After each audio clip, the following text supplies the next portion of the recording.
Hello and welcome to today's presentation on Satya. So this is truthfulness. It's one of the yamas in Patanjali's Yoga Sutras. So we're going to take a little bit of deeper dive into what does Satya mean as a yama in yoga for people who practice yoga, and then also what does the concept of truthfulness in our life have to do with us as massage therapists or massage therapy students, both on the yoga mat, off the yoga mat, in our studio, and in our daily life. So who am I? My name is Kathleen Helen Lisson. I'm a lymphedema therapist. I'm board certified in therapeutic massage and bodywork. I'm a yoga teacher and also an NCB-TMB approved continuing education provider and the author of a book called Mindful Strategies for Adults with Adverse Childhood Experiences. So we'll be doing some breath work along with looking at Satya today. So if your doctor has talked to you about anxiety issues, breathing problems, cardiovascular or blood pressure issues, anything that would impact your ability to do some breath work, we'll be doing kind of a calming breath work today. But if you're concerned about doing breath work, this would be a great opportunity to talk to your surgeon, talk to your doctor, your primary care physician before starting this or any other breathwork practice. And then even if you are always so excited about breathwork, it's so valuable to you, but for some reason today's breathwork is giving you anxiety, lightheadedness, dizziness, rapid heartbeat, shortness of breath, any other symptom that you think is your body telling you to stop your breathwork practice today, let's listen to our bodies and just put off the breathwork practice part until another time. And it's best to practice this type of breath work on an empty stomach. You can try practicing in the morning before exercise or breakfast.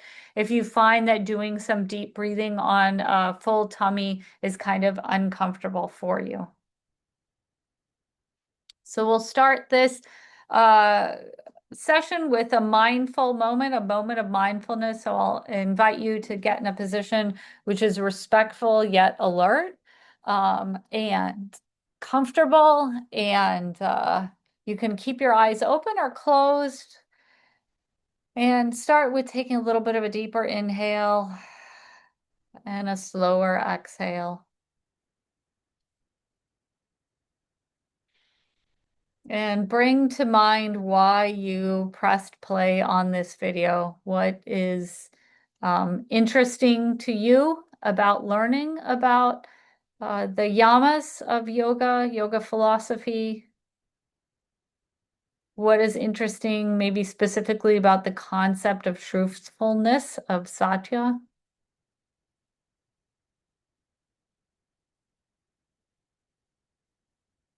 What are you interested to get out of this presentation? What are you curious about?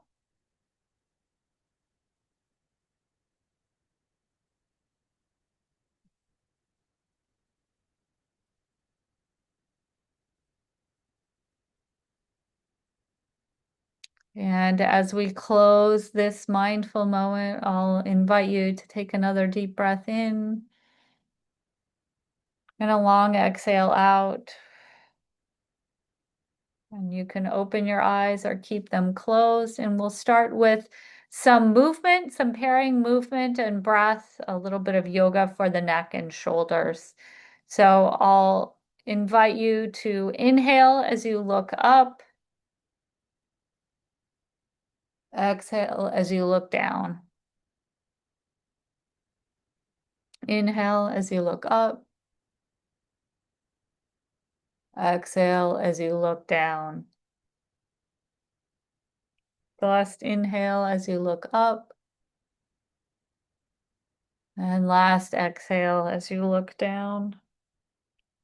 Return the head to a neutral position and then inhale as you look right.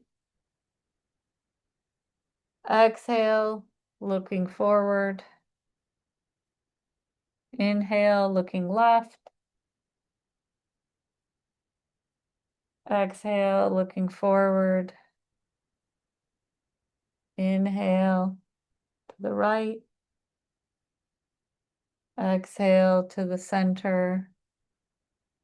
Inhale to the left. Exhale to the center. Last inhale, looking to the right.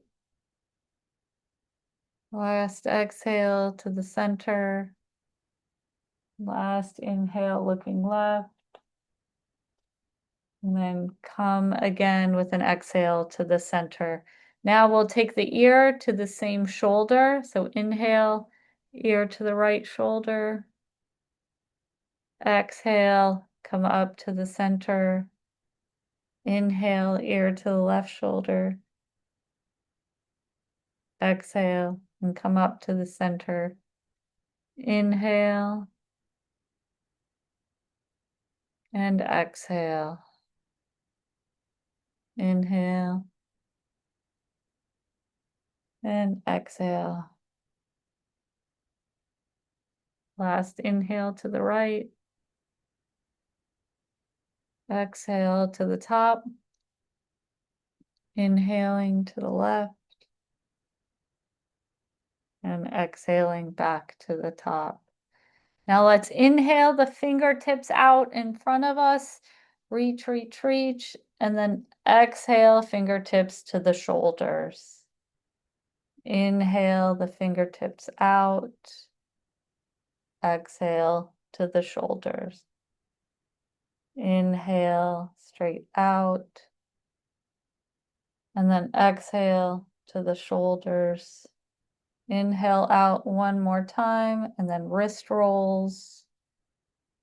First in one direction, then in the other. Feeling that range of motion in the wrist. And then exhale the fingertips to the shoulders. And as you inhale, push the shoulders up and back, and exhale down and forward. Shoulder rolls. Inhaling up and back. Exhaling down and forward. Let's do one or two more of these in this direction.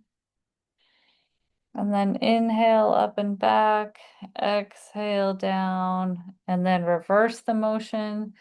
Inhaling back into the top, exhaling forward. Inhaling back, exhaling forward and down. Two more in this direction. And then inhale up to the top. And then as you exhale, just relax and release everything. Feel relaxation in the shoulders. I'll invite you to take the hands, inhale as you rise them overhead, and then exhale, twist to the left. Inhale the hands up overhead, and then exhaling, twisting to the right. Inhaling the hands overhead, exhale and twist to the left. Inhaling the hands up, exhale, twist to the right. Inhaling up, exhaling, twisting to the left. Inhaling the hands up, and exhale, twisting to the right. Now let's inhale the hands to the top. We'll do a little bit of a different motion. This time, that left hand comes down to the side and we bend over to the left side. Inhale, both hands to the top, and then exhale, bend over to the right. Inhale to the top, bend to the left. Inhaling to the top, bend to the right. Inhale, up overhead. And last time, let's bend to the left. Inhaling up high, and then Twisting, bending over to the right. Inhale the hands up overhead, and then exhale, place the hands on the thighs or the knees. And then we'll inhale, the chest will come out and we'll look up. Exhale, curl the back, chin to the chest. Inhale into a seated cow position. Exhale and curl the back to a cat. Inhale, looking up, opening up the chest. And then exhale, curling into the final cat. And then inhale up to a neutral position. And just take a few breaths here. Feeling if there's any change in our body from this short, mindful breathing and movement sequence.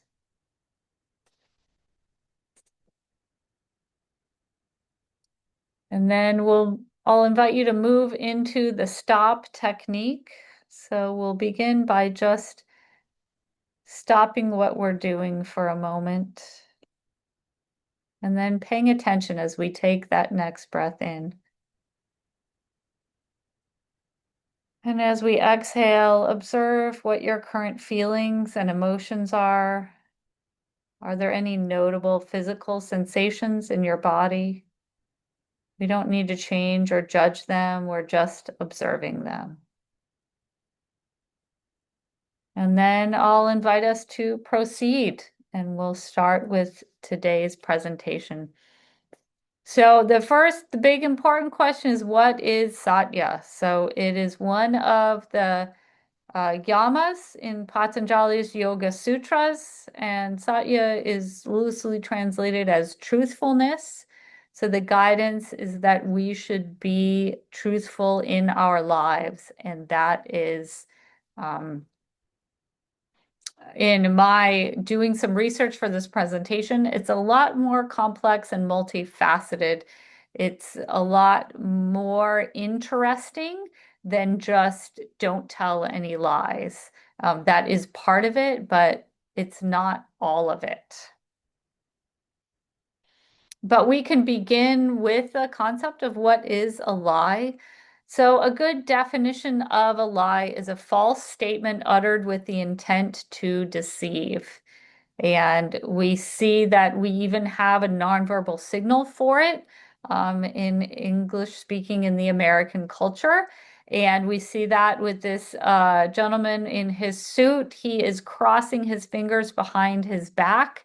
And that is a symbol that a lot of us learned on the playground, which is kind of the meaning of that is very interesting because it's kind of the get out of jail free card for lying, isn't it, when we were kids?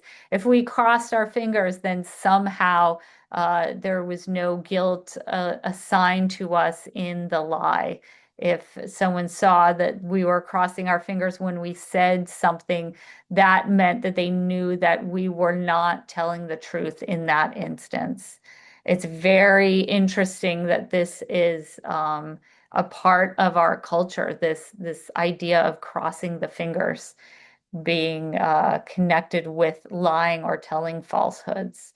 And there's also a lot of different types of lies. So you can get into a nuanced conversation about when is there the barrier of when a lie is actually harmful or not. And we have concepts like all the way from someone telling, quote, a little white lie to someone being a chronic liar. So there's definitely in our culture, there is an idea of a spectrum of this idea of falsehood where we can just say something that maybe isn't the truth to spare someone's feelings, but we're still deceiving them, all the way up to someone who is completely untrustworthy and is absolutely telling falsehoods on an ongoing basis and is known as a chronic liar. And we see this in other cultures as well. The Pinocchio from the Italian culture, this children's story of misbehaving wooden doll. And then one aspect of him is that occasionally when he lies, his nose gets longer. And we know that there's a lot of falsehoods and lying in and around committing crimes. So this would be maybe the one thing that we could all agree is egregious and harmful with lying is if it resulted in or as it was a part of the commission of a crime. So we can see as sometimes lying when you do fraud, when you're cheating somebody, this type of lying is a crime and it's actually codified into our justice system of when things are so egregious that they're illegal. But again, coming back to this more of a little white lie is that we see that a lot of times when we are not truthful, it's kind of seen as a gray area in our life. And that's, I think, where there's some real value in doing a deep dive of our own value system. Are we okay with saying something and crossing our fingers behind our back? Or do we see the effects of lies both on our lives, on our personal bodies and homeostasis, on how our bodies work when we're lying and having to keep up a lie, or and also how that changes the way that other people treat us and how lying affects our abilities to have trustworthy and trusting relationships with others. And it's to some people, the difference between a truth and a lie is very black and white. Like either you're over to the truth section or you're over to the lying section. And in some ways, if we take a deeper dive, are we seeing at the end of this presentation that maybe some things that we didn't think are lies are actually a lot farther into the red zone than we maybe thought that they were? So Shaw and Dave looked at yoga and lying, and they also came up with this idea that the concept that if your explanation to something, if you're explaining something to others and they're not understanding it, or if you telling the truth results in destruction, that may also be something which is not the truth in this concept of Satya. So we have to understand that having language and being able to communicate ideas to others um, brings with it this responsibility to tell the truth and to be truthful. And try this on for size in your own life. Is it really truthfulness if you try to explain something to somebody and they don't understand it? So not just should we be technically telling the truth, but we should take the extra steps to make sure that the concepts, the ideas that we're communicating to somebody are accurately understood by that person. And that is also part of the concept of truthfulness. And that really hits home to us as massage therapists, because a lot of times when we're talking to someone about their bodies and we're talking to someone about massage treatment, we need to take the extra steps to strive to make sure that the ideas that we're communicating are accurately understood by our clients. So that would be something that would apply to us in massage therapy school as well.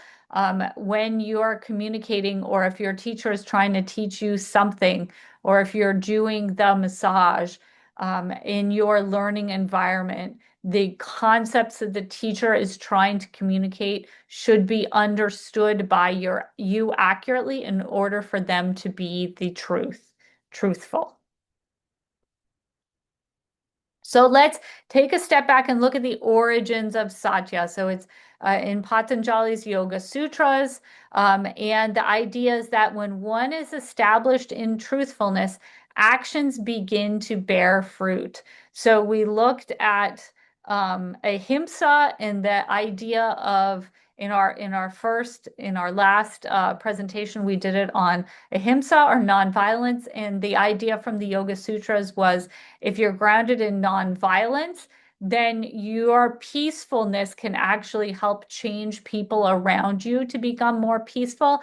And for this second yama in the Yoga Sutras of Satya, for truthfulness, the idea that is communicated is that when you are established in truthfulness, your actions are going to begin to bear fruit. So what you're going to be doing is going to become effective. You're going to see positive, this fruit bearing from your actions when you are grounded and established in truthfulness. And let's also look in the Mahabharata. And this is again from Shah and Dave, and they share that the idea of truthfulness is wrapped up in these four statements: that silence is greater than speech, that true speech is greater than silence, that speech as per one's dharma is greater than that, and that true speech according to one's dharma, which is pleasurable and useful to others, is the greatest type of truth, satya. So understanding that sometimes if we are not going to be able to make ourselves understood, that just any speech, being silent is greater than just speaking to say something. But true speech is greater than silence. So if we have the truth to say, that is greater than just keeping quiet. And then if you have speech that is following your dharma, that is indeed greater still. And then if you have true speech, which is according to your dharma, and which is also coming to the people who are hearing it, and they are experiencing it as pleasurable and useful to them, that is the greatest type of truthfulness. So definitely food for thought here. And then let's look a little bit at the effects of truthfulness and the effects of lying on the body. And we can definitely see, we know this from thinking about lie detector tests, that saying something that's truthful and saying something that we know is a lie with the intent to deceive others is going to have an effect on our body, on our nervous system. And we can see this because lie detector tests will monitor the person's nervous system, and they will be able to see the difference possibly if they're telling a truth or if they are deceiving somebody. And this is not just a parlor trick, but it's interesting to think of it as something that not only is a telltale sign, but is also something that we're doing that may be negative and harmful to our body, raising our blood pressure, raising these fight or flight hormones, sweating. This sympathetic nervous system activation is not healthy in a chronic way for our body. So if we can see that we do have a difference, we are making difference in our body, potentially negatively, when we're even just sitting at a lie detector test. And, when the guy says, tell me you're from Atlanta and you're not from Atlanta, that your body is having a visceral, a physical reaction to even an innocent lie, as a practice on this, how much more of a reaction is your body having when you're actually when you're actually trying to actively deceive somebody? This is going to negatively affect your body and your health. So This is a very interesting book that I read. It's available online. So if you look at the resources at the end, it's very interesting to be able to read this gentleman's theory. But he states that when we lie, the first thing to happen is this stress response. Our sympathetic nervous system is activated. We'll feel the adrenaline of telling the lie. And then we will feel the cognitive strain as we're having to justify or rectify the fact that we've deceived someone, and then the fact that we don't want to be the type of person that deceives someone. And then we may have anger or defensiveness after the lie is told, as we're continuing to interact with someone that we have tried to actively deceive. We have to have, as a result of that cognitive strain, often we will become angry at the person because we deceived them, or we'll get defensive and we'll try to blame them, because cast blame on them, and that's why we deceived them. And then as we go forward in time, after we've told a lie previously, we may have to feel this chronic worry, this chronic anxiety that our lie may be found out, and then we'll have a stress response and a shame and embarrassment response if we are caught in the lie that we have told. So not only are we having a stress response at the moment that we deceive somebody, but these responses are going to change the way we interact with people that we've deceived previously. And then they are going to affect us on a chronic basis as we struggle with the ramifications of trying to keep a lie alive and not get found out and endure the resulting embarrassment. So, what happens when we have an absence of this truthfulness? We can feel a disconnection towards people that we have deceived. If we don't feel that they're truthful with us, or if we feel that we haven't been truthful with them, or in our relationship there is no agreement of truthfulness. We can feel distrust. We can feel disconnection with people. We can feel self-deception with ourselves when we're telling ourselves lies. And that's a little bit of what you're going to see in the next three bullets of this, is a result of lying to ourselves. And what does lying to ourselves possibly look like? Do we have a list of we should do this and we should not do that? And are those lies, are those things that are given to us by other people that we're trying to live out what they told us to do? And how does it feel when you're telling yourself, like, I should be getting more exercise, I should not eat that piece of cake because I know that it's bad for me, and then I do it anyways? And what are the effects on our emotional, on our nervous system, not just on us, the digestive system and our insulin because we ate the cake? And then what about pretending to be something we're not? And this performative aspect and this people pleasing aspect, which so many people in our childhoods were rewarded for people pleasing, for acting like a good girl or a good boy, pretending to be something else. And then how much during our career as massage therapists do we feel like we have to pretend to be a competent massage therapist and have all the answers for the clients? Um, and how does that kind of self-deception, when we are pretending and we're kind of deceiving others or deceiving ourselves that we have information and expertise that we don't have, how is that affecting us and our nervous system and our ability to trust ourselves?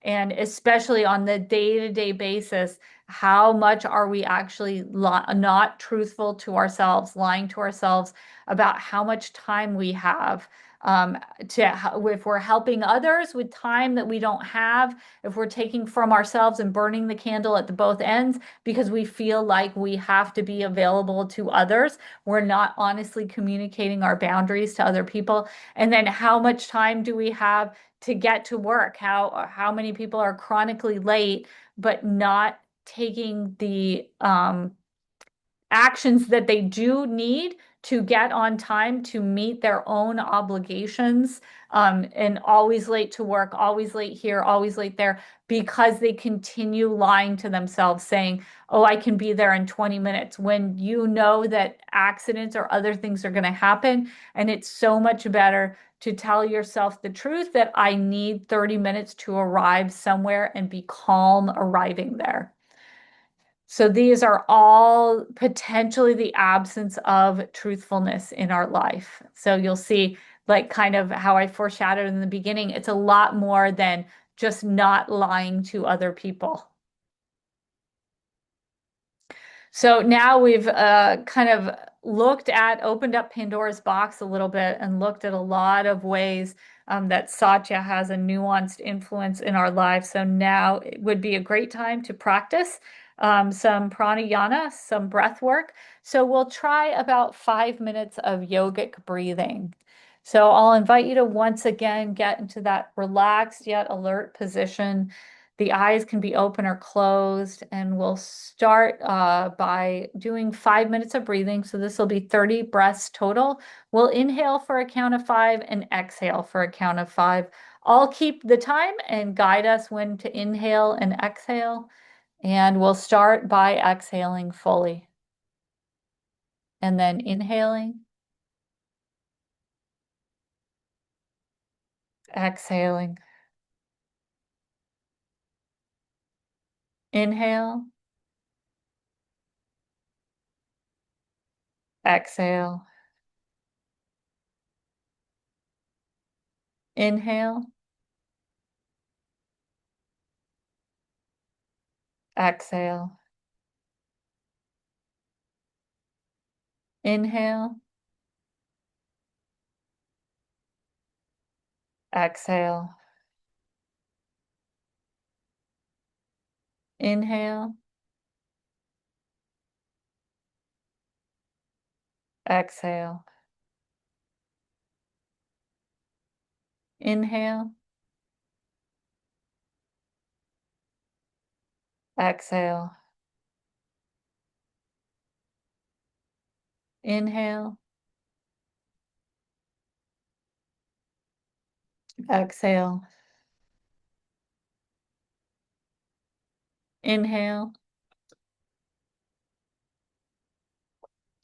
exhale, inhale, exhale, inhale, exhale, inhale, exhale, inhale, exhale, inhale, exhale, inhale, exhale, inhale, exhale, inhale, exhale, inhale. We're about halfway done. Exhale, inhale, exhale, inhale, exhale, inhale, exhale, inhale, exhale, inhale,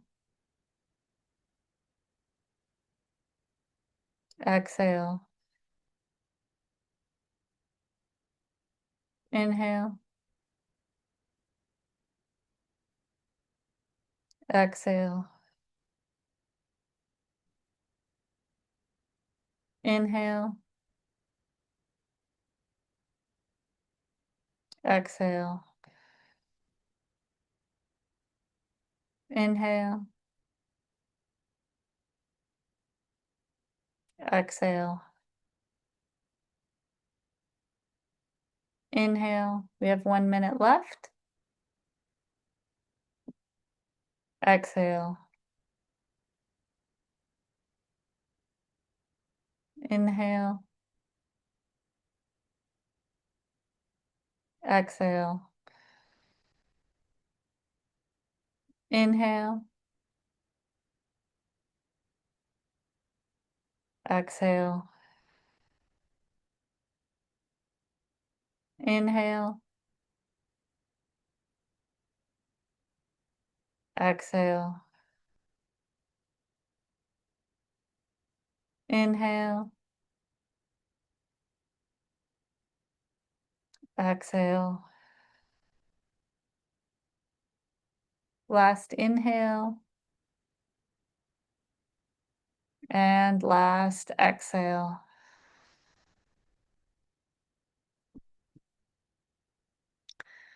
So you can return to breathing naturally. And then just take a moment and feel the difference of the short 5 minute breathing practice on your physical body, on your emotions, on your spirit.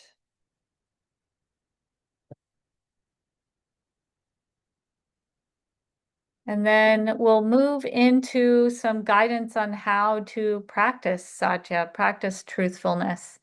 So I'll begin by how we might practice it when we're in our yoga class. And the first thing that we might do is to bring a fresh idea, a fresh perspective on the need to use modifications. So the yoga block, the yoga strap, the understanding that not all yoga asana, not all of the positions are going to be available to us. We all live in different bodies. Not everybody is doing handstands.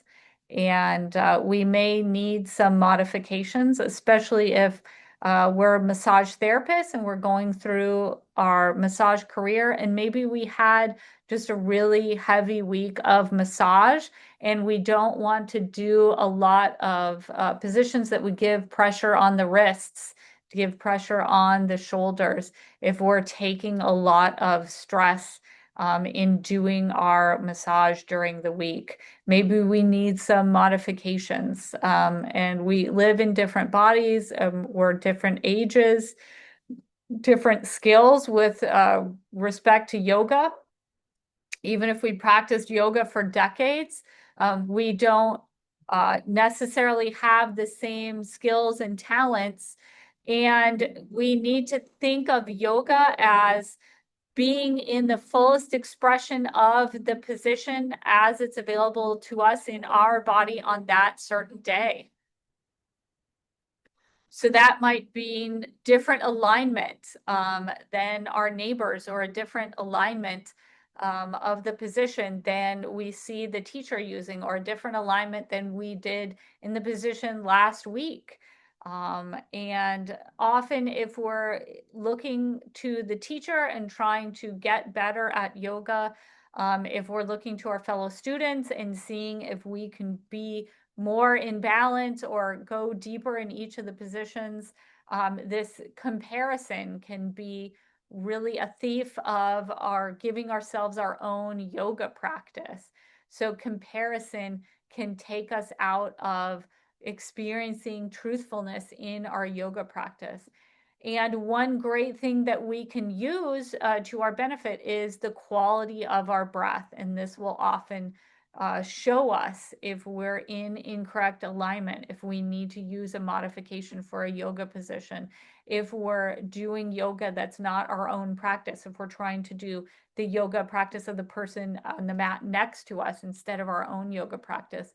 And we'll see this in our quality of breath as we're in each of the positions. Can we inhabit the position comfortably, without wavering a lot and with a nice, easy breath? Or are we pushing? Are we holding our breath? Are we trying to like hold on with our knuckles to a yoga position? And understand whether that is fully expressing the truthfulness of that position and the truthfulness of what we want our yoga practice to be. And I love these concepts because often what we see and learn on the yoga mat is so instructive, and we can take the mindset to us in our daily life off of our yoga mat. So maybe we can look at those same things, experiencing truthfulness in our massage therapy. So in our life as students, is the alignment our own alignment that's best for our own body as we're massaging our clients? Are we pushing too hard, giving too much, lazy with our alignment, and which will cause us injury to our own body because we are trying to give too much pressure to a client who is insisting on something that we cannot deliver to them safely for both themselves and for us? And then what about comparison? Are we comparing ourselves to the student at the next table, or to another massage that they're telling us that their other therapist does this, their other therapist does that? Are we giving them our own massage in our own truth, or are we burning the candle at both ends and trying to do too much for too many people, giving too many massages per day, per week, that's going to eventually result in injury for our bodies? And then again, just like we would do on the yoga mat, we can do off of the yoga mat. Are we able to have a soft, even breathing while we are performing massage on another person, on our client? Noticing the quality of our breath is going to be the canary in the mine shaft, is going to be this wonderful internal reminder of whether we are doing our massage properly, comfortably, and with good health for our body, is whether we can do it while breathing peacefully and breathing fully. And let's also think about this concept of authenticity. Authenticity is really, really used as a concept in when people are talking about social media, when we're communicating with our clients, when we're communicating through social media to our clients and to people who would potentially refer to us. And this authenticity is all about truthfulness, all about the truth that's coming out of us and our authentic experience. So, what are some Satya stoppers, some things that may stop us from being truthful to ourselves? And some big ones that are mentioned in a really, really great book, which I really highly recommend that you get this book and look in the resources for the title and some of the information, but it's on the yamas and niyamas. And some of the ideas in this chapter on Satya are: were you allowed to be sick as a child? And this is big. I was just talking about this with a client this morning. People from older generations, we were told things like, stop crying, I'll give you something to cry about. And if you weren't allowed to be sick, if you weren't allowed to show negative emotions as a child, is this affecting your ability to live truthfully as an adult? Do you have some interior monologue about whether you're allowed to be sick as an adult, whether you're allowed to have different emotions and share them with other people and live in your truth? And I love this great image here. Are you performing? How much out of your life are you performing to impress someone else? And if you're so focused on impressing other people, are you feeling like I can feel after experiences of mindfulness in my own life? I can kind of feel myself coming out of my body and trying to be a people pleaser, trying to impress myself. I'm kind of abandoning myself if I'm trying to live towards someone else's needs. And it's not, often not them asking me to do it. It's me just impulsively thinking that I have to do it, that I have to be all things to all people in order to get their approval. So how is this stopping our ability to be truthful with ourselves if we are so often like shining ourselves up like a new penny and trying to perform instead of live and embody our own truth? And then are we sharing our own needs? Are we sharing our needs with ourselves? Are we able to share our needs with others? Are we able to truthfully say, I need time to sleep, I need time to eat, I need time alone, I need time to relax? Are we sharing our own needs with others, and are we sharing them with ourselves? Are we the type of person who's like, no, no, no, I can like keep on going. I'm going to burn the candle at both ends. I don't need anything. Don't worry about me. And you're the person who gives and is unable to receive, is unable to share their needs with others. So now that we've looked deeper into Satya and how we might gauge how we can be more truthful in our lives, and maybe some things that can these scripts, these internal monologues that we have that might get in the way of our truthfulness, I'll invite us to do another time of pranayama. So now we'll practice Nadi Shodhana. So this is alternate nostril breathing. So I'll leave this slide up for another moment so you can see particularly the hand position that this lady is illustrating to us. So this is how we're going to close off each of our nostrils. We're going to take the index and middle fingers and put them at the root of our thumb, the base of the thumb. And then with our thumb and with our ring finger, we are going to close off either the left or right nostril while we're breathing through the other nostril. So I will invite you to take that hand position and then with your right hand, and then sit in a comfortable yet alert position with a straight spine. You can close your eyes if that feels comfortable, especially if you've done alternate nostril breathing before. We are going to repeat this cycle of nostril breathing for about 5 minutes. I'll keep the time, but you can guide to your own pace of nostril breathing. I'll start us off with one cycle, and then I'll let you do all the other cycles, and I'll just tell you when 5 minutes is up. So we'll begin with a few diaphragmatic breaths.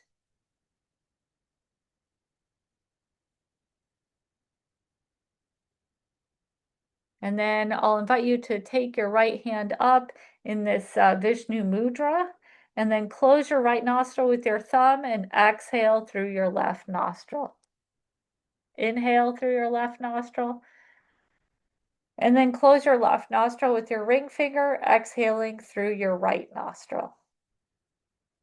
And then inhale through your right nostril, and then close that nostril off with your thumb, exhaling through your left. Inhaling, exhaling through the right nostril, inhaling through the right nostril.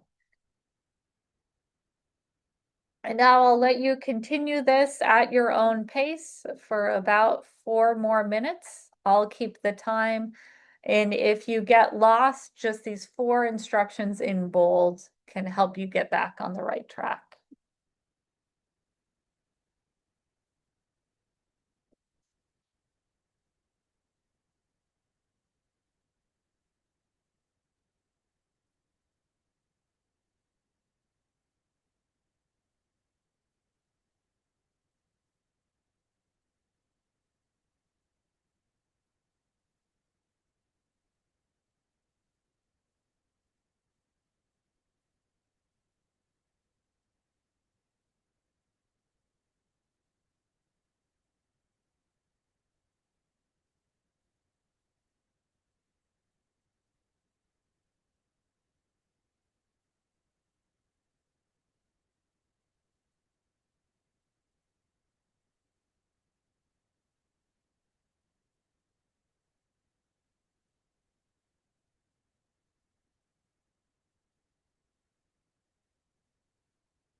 So we're about halfway done.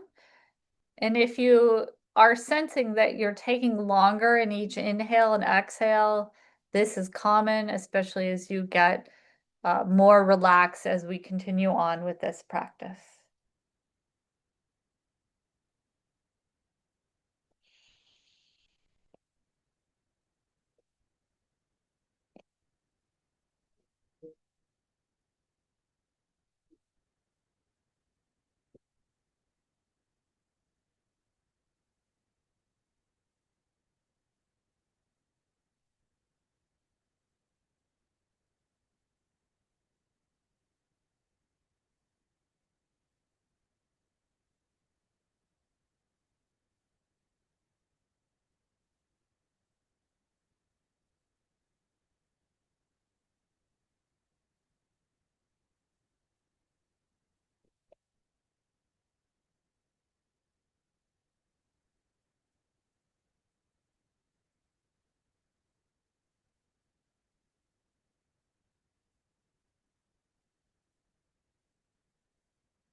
So I'll invite you to join me by exhaling through your left nostril,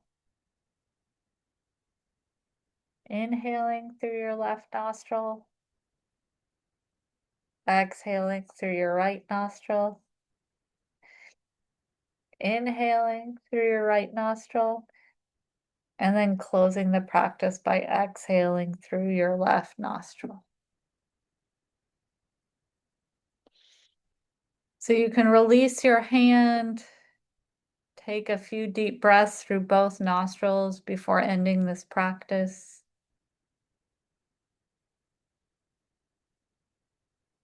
And take a moment to feel inside your body.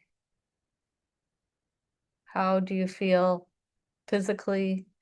How do you feel emotionally? How do you feel mentally after this short 5-minute breathing practice?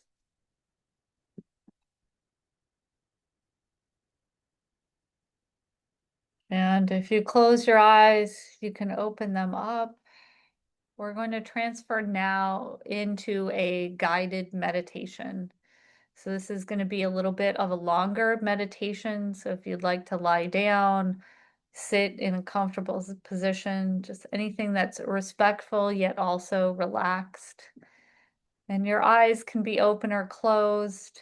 And I will be saying the statements that are on the screen,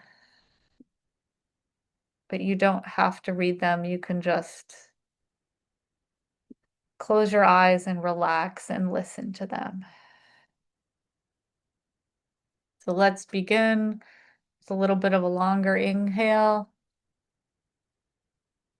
and a longer exhale. And I'll invite you to bring to mind your intention to explore Satya, to explore truthfulness.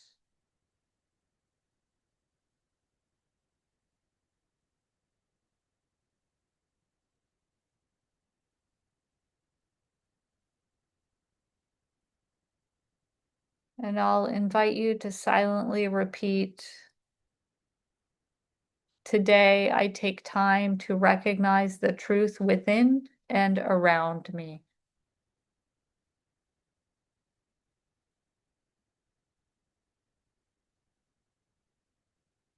Today I take time to recognize the truth within and around me.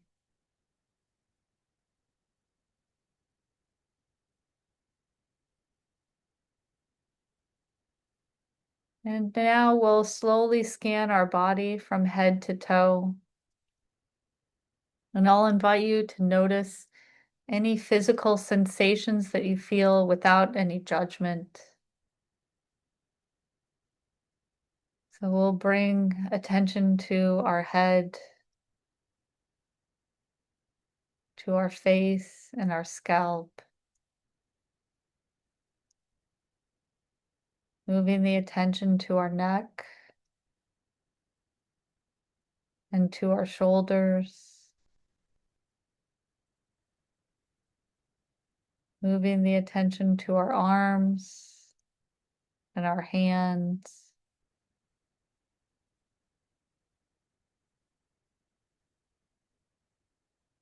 moving attention to our chest and our upper back,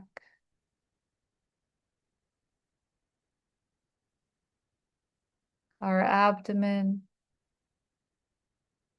and our middle back, our lower back and our pelvis, our hips, moving attention to our thighs and our knees, our calves and our feet,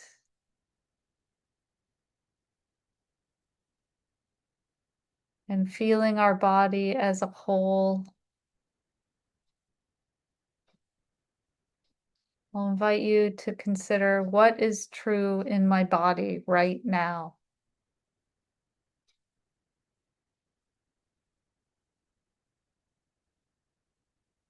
Becoming aware of any tension or comfort.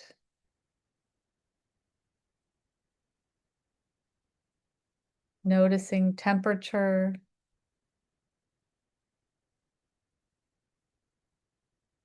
noticing the flow of breath in your body.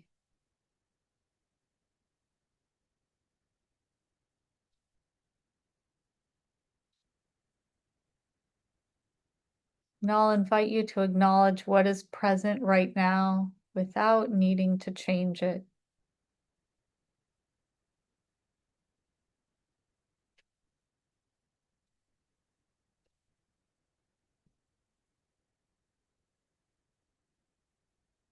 And because this is normal work of our brain, thoughts or emotions will arise.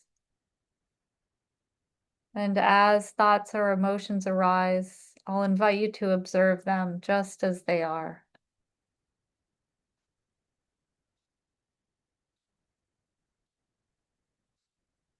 And I'll invite you to remind yourself, this is true for me right now. Because it is. It is true right now.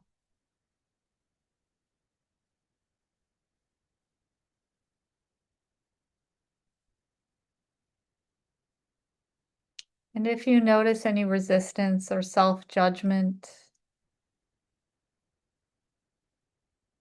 I'll invite you to just gently return to witnessing any thoughts or emotions.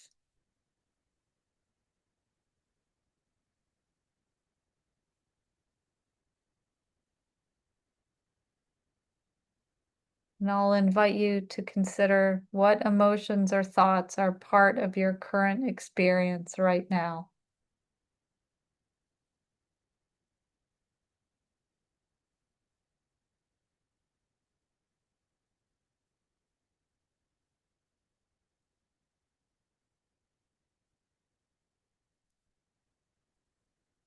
I'll invite you to release any urge that you have to hide, minimize, or exaggerate.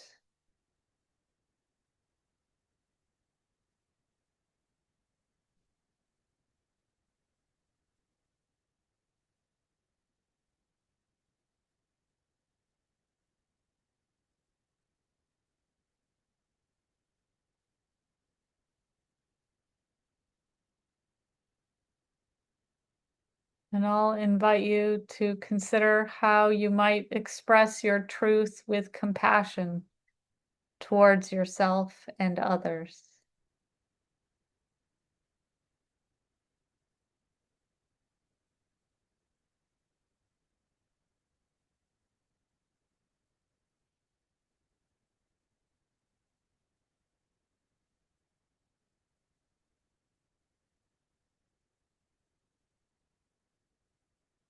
I'll invite you to take a deeper inhalation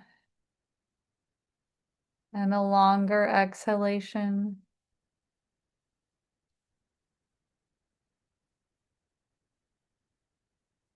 And invite you to recall an instance where you practiced Satya, truthfulness, and found it challenging.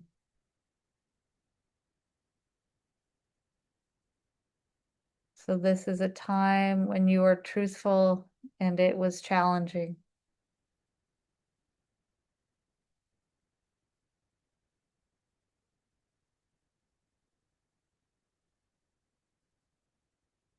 I'll invite you to notice what you felt in those moments.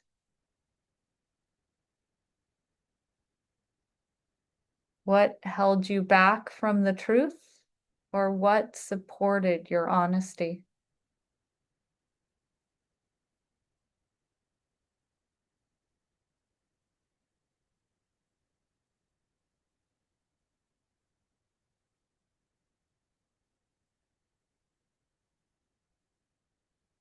And recalling that instance where you practiced Satya and found it challenging. If you relive it, if you really think about it, where did you feel these emotions that you had in your body? Where in your body did you feel?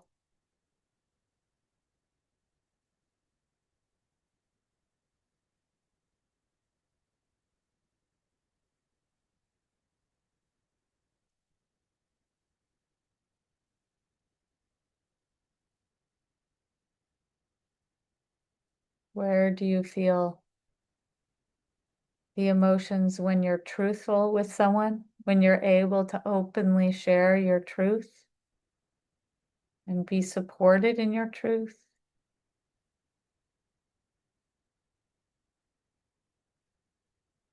And where do you feel emotions in your body when you're held back from telling the truth or when you're not practicing sadhya?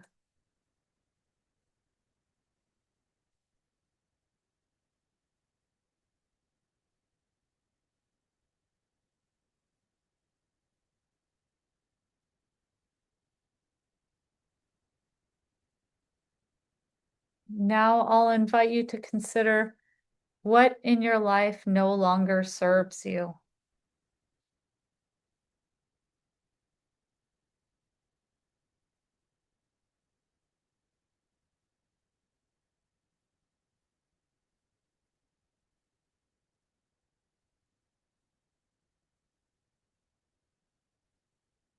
I'll invite you to consider what lessons that you learned as a child no longer keep you safe as an adult.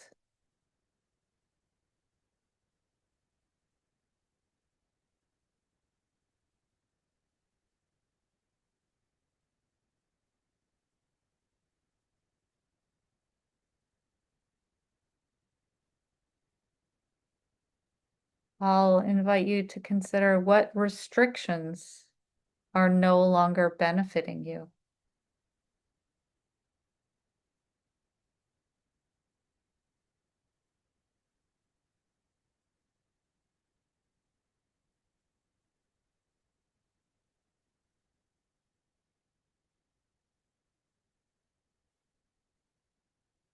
I'll invite you to take a deeper breath in and a longer breath out as we end this meditation on Satya. I'll invite you to join me in offering gratitude for the courage to be true to ourselves.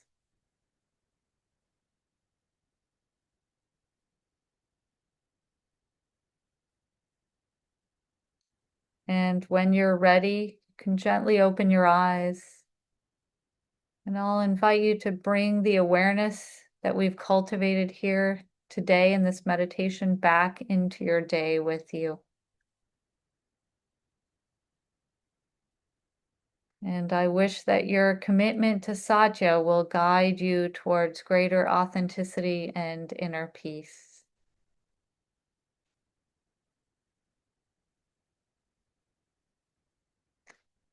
So as this presentation comes to a close, we'll end with an awareness of sound meditation. So your eyes can be open or closed. And I'll invite you to focus on sounds in your environment. So first we'll be noting the sounds in the room with us.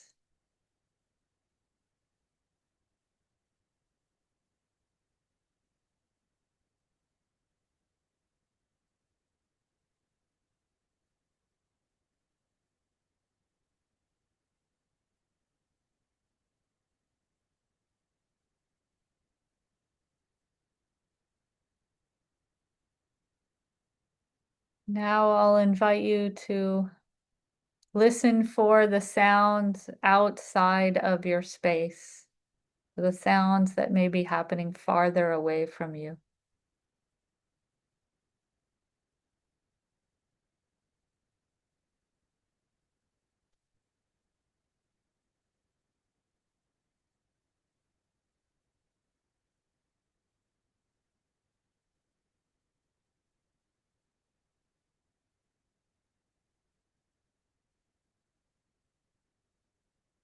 Now I'll invite you to open up your awareness to note any sounds that are coming from inside of you, any sounds in the room that you're in, and any sounds that are outside of your space.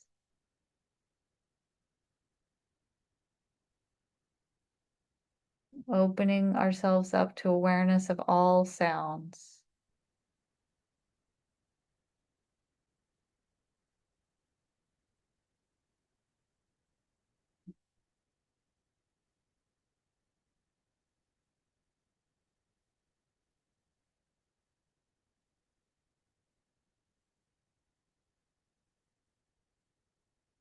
So we'll end this practice by taking a deeper inhale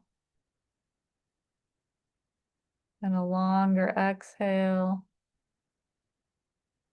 I'll invite you to open your eyes if they've been closed and note any changes in sight, in sounds, or in emotions.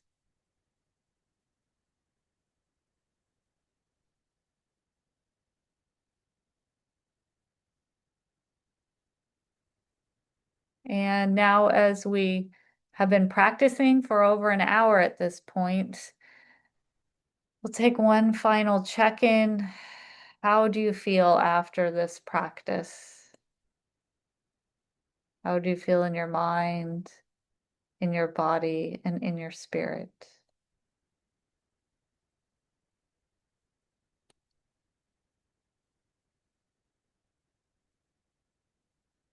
And I'd like to invite you, if you want to take a deeper dive on mindfulness for massage therapists, I have a free online continuing education class. It's available at this website. And I'd like to thank you for watching the Yoga for Massage Therapists series. There'll be more breathwork and yoga break videos at this website, and you can find me at Stress Reduction for Lymphedema on Instagram. And if you want to take a free 10-session breathwork and lymphatic wellness class, those 10 sessions are also for free on my YouTube at Stress Reduction for Lymphedema.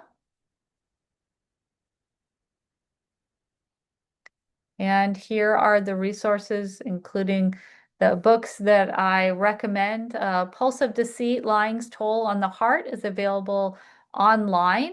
And I really like the Yamas and Niyamas book by Adele. That book is available on Amazon or wherever books are sold. And thank you so much for joining me in this presentation on Satya.